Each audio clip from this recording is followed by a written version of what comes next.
Hello and welcome to Clearview Television News. We are reaching you live from Nigeria's capital city, Abuja. Here are the headlines.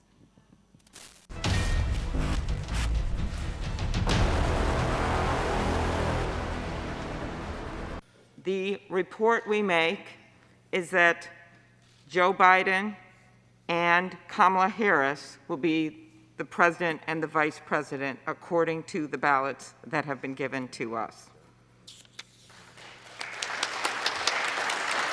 American Congress certifies election victory of Joe Biden in the November 3, 2020 presidential polls amidst invasion of the Capitol by Trump supporters. World leaders call for caution as protesting supporters of defeated U.S. President Donald Trump call for the rejection of the election results. Nigerian government tasked to redouble efforts to secure lives and property even as the police move to curb criminality across the country.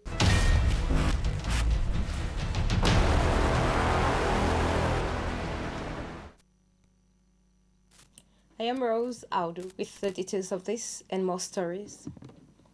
Donald Trump's supporters on Wednesday stormed a session of Congress held to certify Joe Biden's win as a desperate last-minute bid by the president to overturn his election laws sparked chaos and accusations of a coup attempt. As after an extraordinary rally by Trump challenging his defeat, his flag-waving burkas broke down barricades outside the Capitol and swarmed inside, with the special session going into an emergency recess as protesters entered the chambers. The chaos at the Capitol, which was put under lockdown, came one day after Biden enjoyed a new triumph as his Democratic Party looked set to win 2 Senate runoff seats, handing full control of Congress. Police fired tear gas as they struggled to remove a sea of protesters who took aim at Trump's urging at what for more than 2 centuries had been a quiet, ceremonial sessions to confirm the election's winner. Representative Valdemens likewise denounced the storming of the Capitol as evidence of a coup in progress in words echoed by half a dozen lawmakers. Because you'll never take back our country with weakness. You have to show strength and you have to be strong.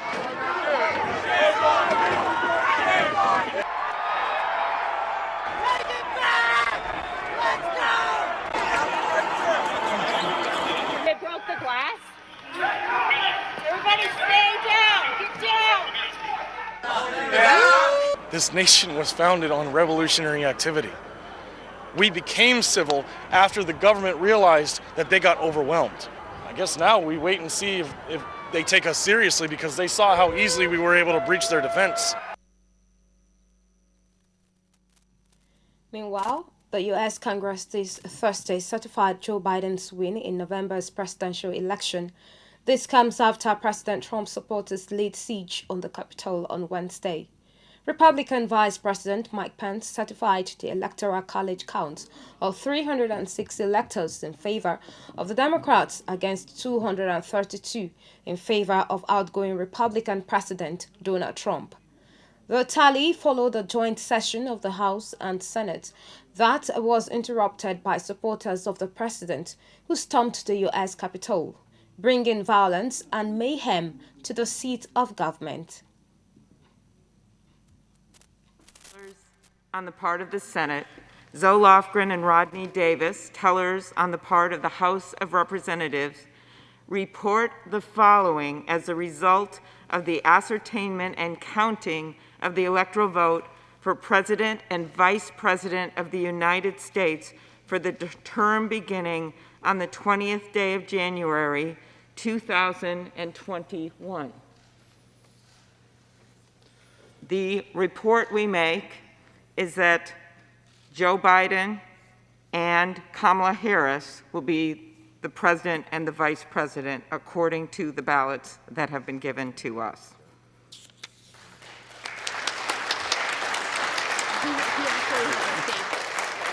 He has a statement. The whole number of electors appointed to vote for President of the United States is 538. Within that whole number, a majority is 270. The votes for President of the United States are as follows. Joseph R. Biden, Jr. of the state of Delaware has received 306 votes. Donald J. Trump of the state of Florida has received 232 votes. The whole number of electors appointed to vote for Vice President of the United States is 538. Within that whole number, a majority is 270. The votes for Vice President of the United States are as follows. Kamala D. Harris of the state of California has received 306 votes. Michael R. Pence of the state of Indiana has received 232 votes. The announcement of the state of the vote by the President of the Senate shall be deemed a sufficient declaration of the persons elected President and Vice President of the United States, each for the term beginning on the 20th day of January, 2021, and shall be entered together with the list of the votes on the journals of the Senate and the House of Representatives.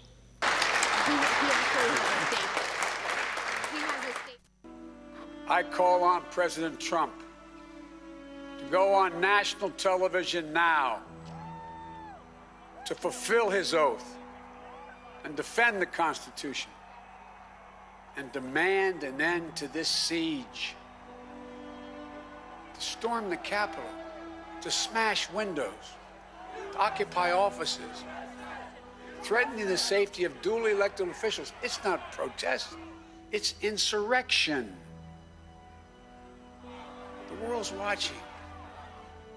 Like so many other Americans, I am genuinely shocked and saddened that our nation, so long the beacon of light and hope for democracy, has come to such a dark moment. I know your pain. I know you're hurt. We had an election that was stolen from us. It was a landslide election, and everyone knows it, especially the other side. But you have to go home now. We have to have peace. We have to have law and order. We have to respect our great people in law and order. We don't want anybody hurt. It's a very tough period of time. There's never been a time like this where such a thing happened, where they could take it away from all of us, from me, from you, from our country. This was a fraudulent election, but we can't play into the hands of these people. We have to have peace. So go home. We love you. You're very special. We condemn the violence that took place here in the strongest possible terms. We grieve the loss of life in these hallowed halls, as well as the injuries suffered by those who defended our Capitol today. And we will always be grateful to the men and women who stayed at their posts to defend this historic place. To those who wreaked havoc in our Capitol today, you did not win. Violence never wins. Freedom wins. And this is still the people's house. The United States Senate will not be intimidated. We will not be kept out of this chamber by thugs, mobs, or threats. We will not bow to lawlessness or intimidation. We are back at our posts. We will discharge our duty under the Constitution and for our nation. This president bears a great deal of the blame. This mob was in good part President Trump's doing, incited by his words, his lies. This violence, in good part, his responsibility, his everlasting shame. Today's events certainly would not have happened without him. Now, January 6th will go down as one of the darkest days in recent American history. A final warning to our nation about the consequences of a demagogic president the people who enable him, the captive media that parrots his lies, and the people who follow him as he attempts to push America to the brink of ruin. We know that we're in difficult times, but little could we have imagined the assault that was made on our democracy today. To those who strove to deter us from our responsibility, you have failed. To those who engaged in the gleeful desecration of this, our temple of democracy, American democracy, justice will be done. Today, January 6th, is the Feast of the Epiphany. On this day of revelation, let us pray that this instigation to violence will provide an epiphany for our country to heal. Former President Goodluck Jonathan on Thursday said leaders across the world should look out not just for their own interest, but also that of the society. Jonathan's comment comes as protesters invaded the U.S. Capitol in an attempt to block the transfer of power to Democrat Joe Biden. Famous for conceding a keenly contested election in 2014, Jonathan said the purpose of leadership was to bring people together, not divide them. In his words, "I have repeatedly said nobody's political ambition is worth the blood of any citizen in any part of the world. Absolutely nobody." Meanwhile, UK Prime Minister Boris Johnson has condemned the disgraceful scenes in the US after supporters of President Donald Trump stormed Congress and clashed with police. Rioters breached the Capitol building, where lawmakers met to confirm Joe Biden's presidential election victory. The Prime Minister said it was vital that there should be a peaceful and orderly transfer of power. And Labour leader Sir Keir Starmer said it was a direct attack on democracy. Johnson, in a tweet, said, "The United States stands for democracy around the world, and it is now vital that there should be a peaceful and orderly transfer of power." Scottish First Minister Nicola Sturgeon called the events utterly horrifying. Friend of President Trump and leader of Reform UK, formerly the Brexit Party, Nigel Farage, tweeted, "Storming Capitol Hill is wrong. The protesters must leave." Hundreds of the president's supporters stormed the Capitol and staged an occupation of the building in Washington, D.C. Both chambers of Congress were forced into recess as protesters clashed with police and tear gas was released. The police confirmed that 4 people died on Capitol grounds during the violence, including a woman shot by police and 3 others who died as a result of medical emergencies. And Facebook barred U.S. President Donald Trump from posting Wednesday over messages it said were promoting violence as his supporters stormed the U.S. Capitol, following a similar stand taken by Twitter. The sanctions came after the president took to social media to issue a series of false claims, including a short video about the election he lost to Joe Biden having been stolen from him. Facebook said it made the decision that on balance the post contributes rather than diminish the risk of ongoing violence. The California-based social media giant said it was handing Trump a 24-hour feature block preventing him from posting. Twitter blocked Trump earlier and threatened a permanent ban for breaking its own rules with his false claims about the election. Meanwhile, a new political party under the auspices of Nigeria Youth Democratic Party, NYDP, has vowed to produce Nigeria's next president, noting that the time to liberate Nigerians and especially the youth from bad governance is now. The national chairman of the party, Barry Johnson, made this known at the press briefing organized by the party this Thursday in Abuja.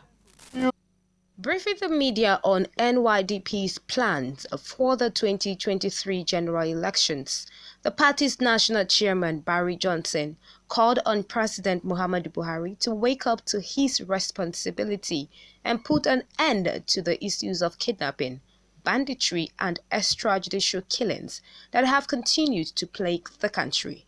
As a political force with over 150 million membership fan base online, we are under works to present a blacklist of political names that will be on red alert, meaning that if you find your name on the list, it is clear that no matter what you do, no matter how much funds you spend during the 2023 general elections, you will not be allowed to return as a governor, a senator, a reps member, State House of Assembly, and any other position you are holding now. We ask you to use your powers as president to build a strong understanding in the values that says amends should be made in areas that requires amendment when it is necessary, so that the right people can be appointed to deal with the insurgencies issues across the Northeast and the Northwest. NYDP further called for the partnership of President Muhammadu Buhari on its Zuga Coin initiative targeted at creating at least 100,000 jobs for Nigerians, each in the 36 states of the Federation, including the FCT. We have a proposed agenda projects that are designed to create employment for our youths, and we invite your administration to partner with us in providing 100,000 jobs, supplementary employment to our people. With the way the unemployment rate is rising on a daily basis in Nigeria, it will become a danger for our people to come out of their houses in the near future without suffering from being kidnapped, raped, and even killed by criminals that also have to survive the hardship that have reached a crescendo. The party, which says it is enjoying the cooperation and support of 6 state governors, also advised Nigerians to learn how to live with the COVID-19 virus and think out of the box to grow the nation's economy to an enviable height. Staff of the National Identity Management Commission on Thursday embarked on the nationwide strike citing poor welfare conditions. The strike has temporarily put on hold the nationwide national identity numbers registration recently ordered by the Nigerian Communications Commission, NCC.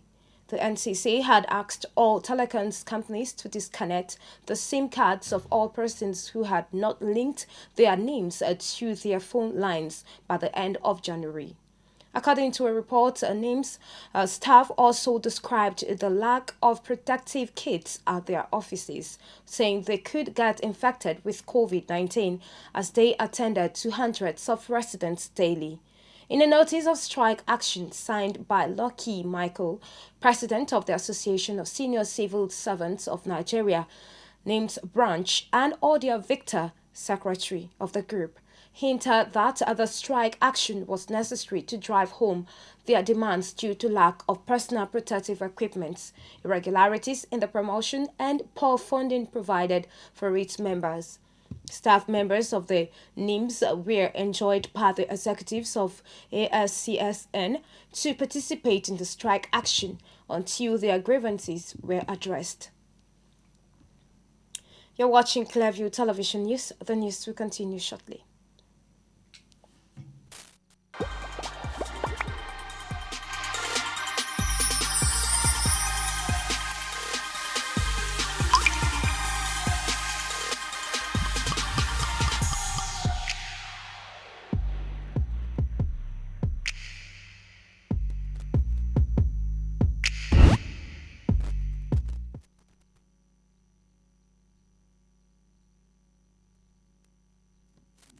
Welcome back.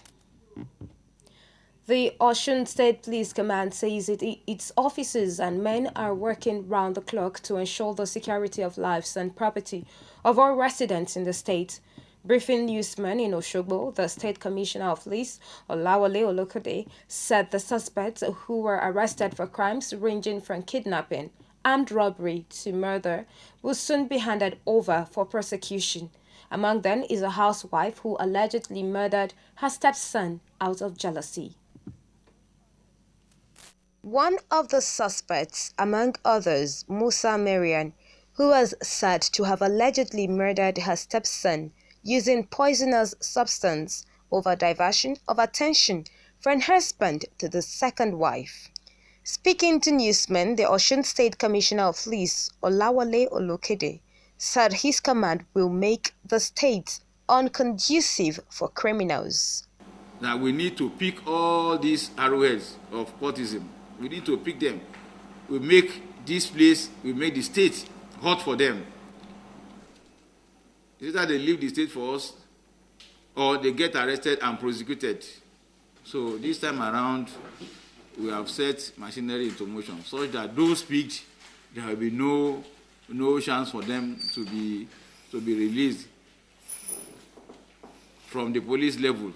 If they want release, it will be at the court level. The commissioner said the suspect will soon be charged to court after investigation is completed. The frequent attacks by bandits on Chikum local government area of Kaduna State are becoming a source of concern to residents in the area. The village head of Gwagwada Gambo, Yusuf, says presently no fewer than 12 villages in the local government area have been made to flee their ancestral homes in search of safety. The traditional ruler disclosed this while receiving some relief items donated by a coalition of civil society groups for the upkeep of affected victims at the internally displaced persons camp in Gwagwada. Kaduna State has been under siege for a long time, from attacks of bandits to kidnappers. These attacks have resulted in the loss of lives and properties. It has also disrupted economic activities, especially the agricultural sector. Most residents have also been forced out of their homes to seek refuge in internally displaced persons' homes. The whole Chikun ward has already been taken over by bandits. In the whole Chikun ward, no one polling unit, no one village is safe. Mutane kuma kashewa ake ta yi kaman ba mutane ba on daily basis. Sannan in ka ce za ka yi kokari ka yi self defense. Last Sunday an kashe mana mutane 7 a wani gari ana ce shi Baja. The bandit killed 7 of our people who attempted to defend themselves in Baja village. Some community leaders say they are ready to provide security agents the needed information to track down perpetrators of the crimes. Mun san inda suke, muna da mutanen da za su kai sojoji ko me inda bandits suke. Amma mu ba za mu iya zuwa saboda ba mu da karfi. We know the bandit hideout and we can lead the security operatives to the place, but we cannot go there alone. The Kaduna State government is committed to the peace and development of the state. We shall therefore not leave any stone unturned in achieving this objective. The state government said it will live up to its expectations of protecting lives and property in the state.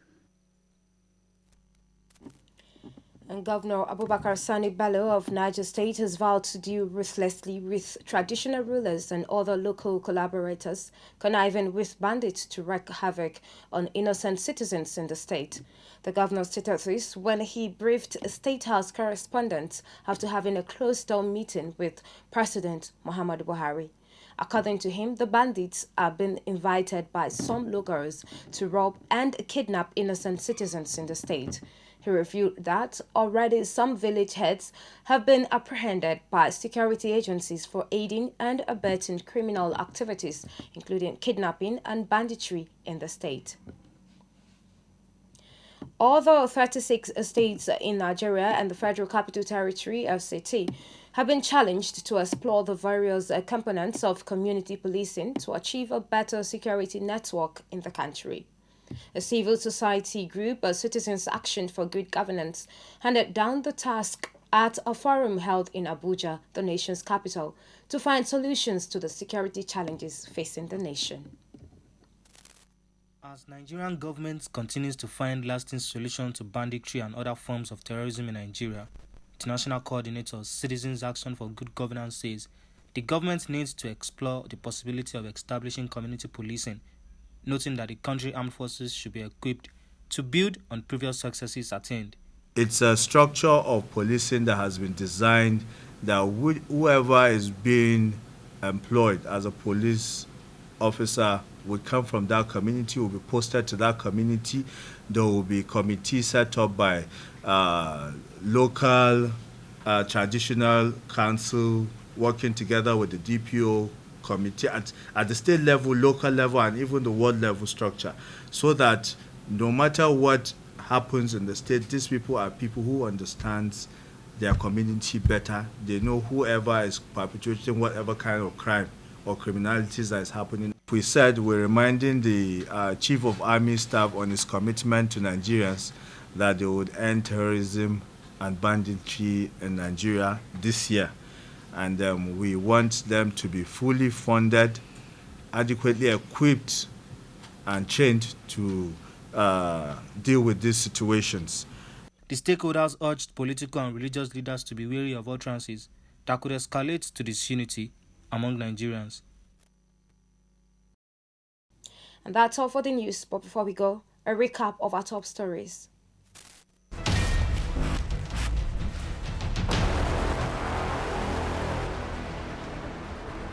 The report we make is that Joe Biden and Kamala Harris will be the president and the vice president according to the ballots that have been given to us.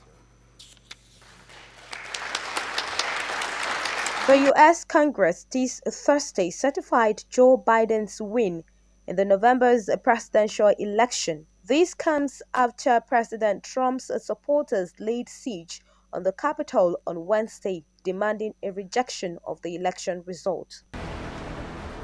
Former President of Nigeria, Dr. Goodluck Jonathan, and UK Prime Minister Boris Johnson had condemned the invasion of the Capitol, the United States seat of government, by Trump supporters, while Jonathan urged leaders across the world to look out not just for their own interest, but also that of the society, as nobody's political ambition is worth the blood of any citizen in any part of the world.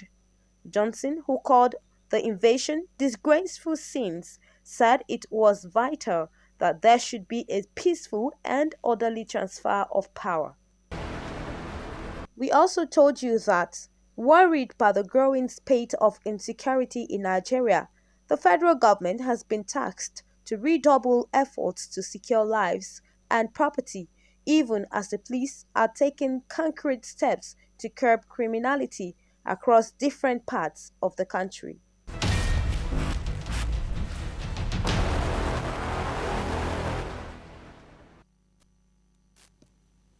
Remember, you can subscribe to our YouTube channel, Clearview TV. Like us on Facebook, Clearview Television.